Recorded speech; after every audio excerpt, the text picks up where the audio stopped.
I'll pay you back when I'm grown up. Poor girl asks Millionaire for milk. His response is truly unexpected. Daniel Harris, 45, was a highly respected New York attorney. He had won countless high-profile cases and earned more money than he ever imagined. With a luxurious penthouse, a private office, and a brand-new sports car, Daniel appeared to have it all. In reality, he had nothing. No family, no real friends, and nobody waiting for him at home. His life was a lonely routine of courtrooms and offices, where success was measured by numbers, not by joy or affection. After a tough day, Daniel decided to walk home to clear his head. The city was a sea of noise and hurried people, and yet Daniel felt completely invisible. He was a wealthy ghost, empty inside. He had no idea that an unexpected meeting was about to change his life forever. He hadn't walked far when a small voice cut through the noise. "Sir, can you help me?" Daniel turned to see a little girl, no older than 7, with tangled brown hair and bright, yet weary eyes. In her arms, she held a newborn wrapped in a worn blanket. "What do you need?" Daniel asked, surprised that he had even stopped. "I just need milk for my baby brother," the girl whispered, holding the blanket tighter. "My mom is sick and can't go out. My brother is really hungry." Daniel froze. He had walked past countless people in need, but something about this child's desperate, determined voice made him unable to ignore her. "What's your name?" he asked. "I'm Lily, and this is Ethan." Daniel looked around. People rushed by, none of them even looking at Lily. In her eyes, he saw a reflection of himself as a boy, a memory of having to beg for food. He remembered the shame but also the strength it took. Slowly, Daniel pulled out his wallet. "Come on, let's get some milk for your brother." At the corner store, Daniel bought more than just milk. He filled a cart with formula, diapers, bread, and other food. "That's too much," Lily whispered, her eyes wide. "Don't worry," Daniel smiled. "Just think of it as a down payment for the future." For the first time, Lily gave a small, genuine smile, and Daniel felt a lightness that no courtroom had ever given him. "Do you really think I can pay you back?" she asked. "I'm certain of it," he replied. As they left, Daniel's heart was beating differently. He didn't know why this little girl had made him stop, or why he suddenly wanted to help in a way he never had before. After a few blocks, Lily stopped. "We're home now. Thank you, so." Daniel looked around. There were no houses, just a dark, empty park. He felt uneasy and decided to follow at a distance. Lily walked down a narrow path leading to a riverbank and disappeared under a bridge. Daniel followed, and what he saw made him freeze. On a pile of cardboard lay a young woman, her face pale. It was Lily's mother.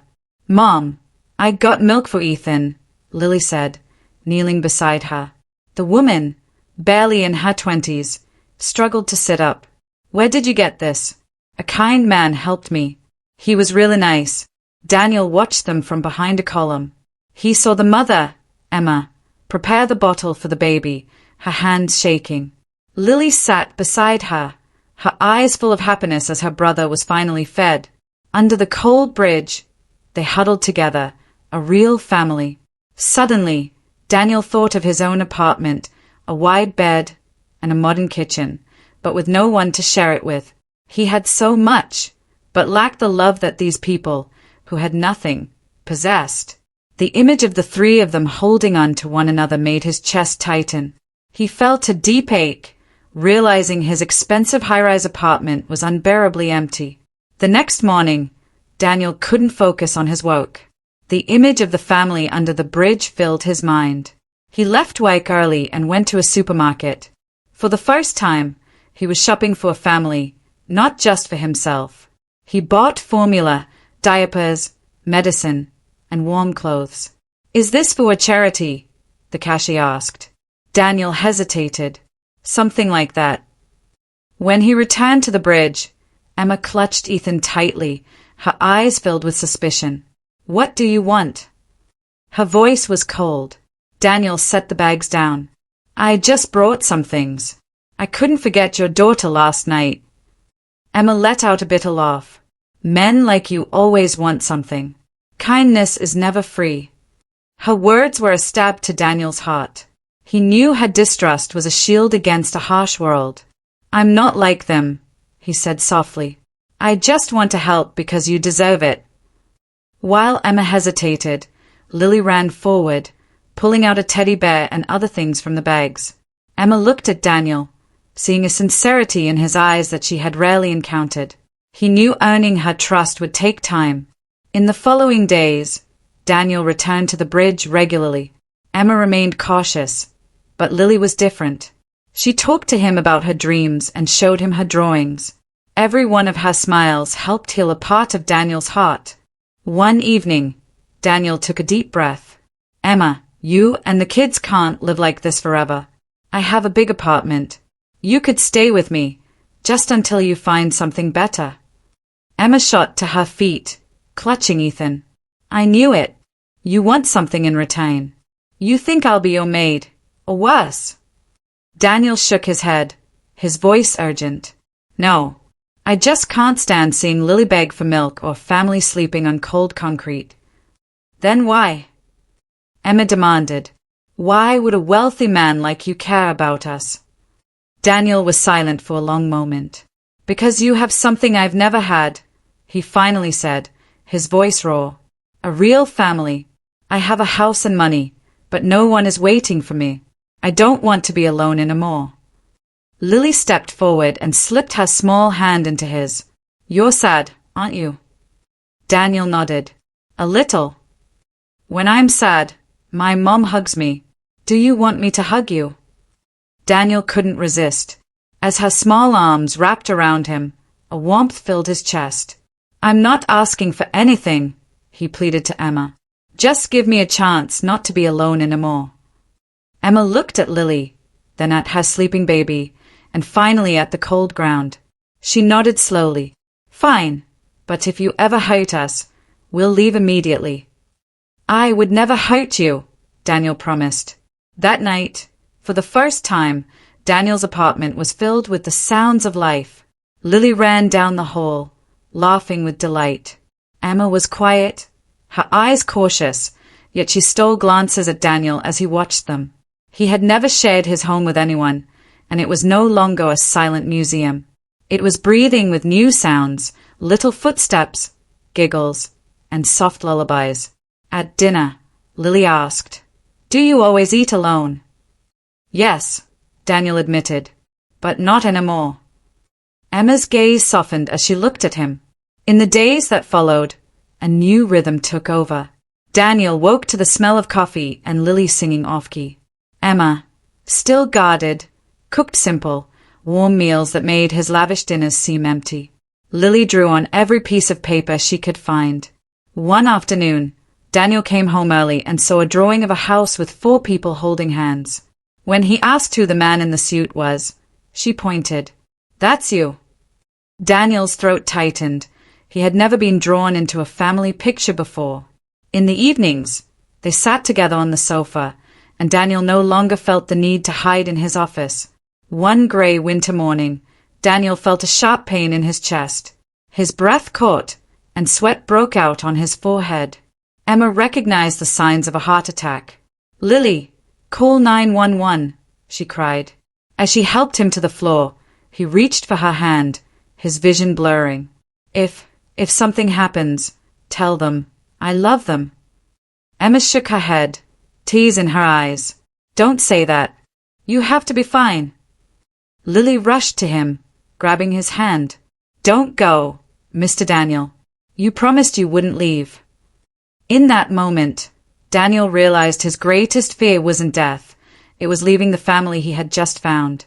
He spent 5 days in the hospital, the longest days of his life. But every day, Emma and Lily came to visit. On the 3rd day, Lily handed him a drawing. This is our house, she whispered. Can I call you Dad? Daniel froze, his chest tightening with emotion. He nodded, his voice trembling. That's the most beautiful thing anyone has ever said to me. Emma, watching from nearby, no longer had suspicion in her eyes, but a warmth she couldn't hide. When he was discharged, Daniel turned to Emma, his voice firm. I want to legally adopt Lily and Ethan. I want them to have the Harris name if you agree. Are you certain? She asked. This is a real responsibility. I'm certain, Daniel replied, because since you came into my life, I finally learned what it means to live. Lily squealed and hugged him. Then Daniel continued, and I want you to be my wife, not out of pity, but because I love you, because when I look at you, at Lily, and at Ethan, I see the family I've been searching for my whole life. Lily whispered, Say yes, Mom. Please say yes. Emma laughed through her tears. All right, but on one condition, you have to learn how to cook. I can't live on pizza forever. Laughter broke the tension as Daniel held her hand tightly. He felt he finally belonged. A few months later, they had a small, warm wedding. Emma wore a simple dress that Daniel and Lily had chosen. Daniel whispered to her, I promise I'll never let you carry the burden alone again. From now on, we are a family. Emma's eyes glowed, as if she had finally found the safe haven she had always dreamed of. Their lives entered a new chapter. Daniel, once a distant man, became a gentle, devoted father. He woke early to prepare breakfast with Emma, though he was clumsy. He helped Lily with her homework and played with her in the evenings. Ethan became inseparable from him, running with open arms every time he came home. One evening, Emma watched him and Lily laughing on the sofa. You've really become a different man, she said softly. No, he smiled. I've just found who I really am. Their marriage was not glamorous, but it was filled with love. A year later, their home was no longer a cold showcase of luxury. The walls were covered with Lily's drawings, the living room with toys. One evening, Lily asked him, Dad, are you happy? Daniel smiled, his gaze on his family. I've never been this happy. Truly. Lily nodded, her eyes glowing. Good, because you used to be sad, but now we're a family. One peaceful evening, Emma sat with Daniel and the kids, and she placed her hand on her stomach. There's something else that's going to make this home even happier, she said, her eyes shining. Daniel looked at her, confused. What is it? Emma smiled. We're going to have another baby. Daniel froze. Then a slow, radiant smile spread across his face. Really? Are you sure? Absolutely, she nodded. Laughter filled the room as Lily clapped her hands. In the following months, Daniel's life was filled with a new kind of purpose. He went to every appointment, chose a name, and helped paint the nursery. On the day of the birth, he held Emma's hand and prayed. When he heard his new son's first cry, tears streamed down his face. Welcome, Jacob Harris, he whispered, holding his baby. A year later, the living room wall was covered with drawings of 5 people. Ethan was running around, and Lily was carefully holding baby Jacob. Daniel sat on the sofa, listening to the laughter and the word Daddy echoing through the halls. He had finally found the most precious thing of all, a complete family. The city still roared with life outside, but for Daniel, the only world that mattered was right here, inside these walls. He had found the only wealth that truly mattered, a complete family and a love that would last forever. And for the first time in his life, Daniel Harris no longer feared tomorrow, because every tomorrow meant one more day with his family.